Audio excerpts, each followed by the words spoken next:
Good morning mga madam. So, another day, another shaping for today. So, ayan siya. So, pag maganda talaga ang quality, binabalik-balikan talaga yan ng mga customer. Thank you sa lahat ng aking mga buyer sa TikTok.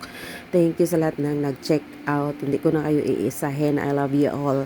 So, ayan. Mayroon akong mga pa-freebies, minimigay na earrings sa pabalik-balik ko na ng mga buyer, especially pag naka-purchase ka sa akin ng 750 pesos. Ayan siya. So, I'm very busy today. Super busy. Busy ka kung giti ka ron na. Tanaw, karon pa ko kang mata mga madam. Kaya na, labad akong ulo.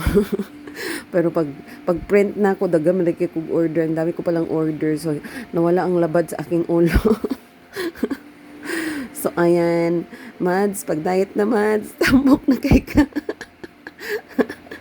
So, that's all. Kay busy kayo ni mga madam. Dami kong orders ngayon. Salamat, salamat, salamat TikTok. Salamat mga madam. Thank you, Lord.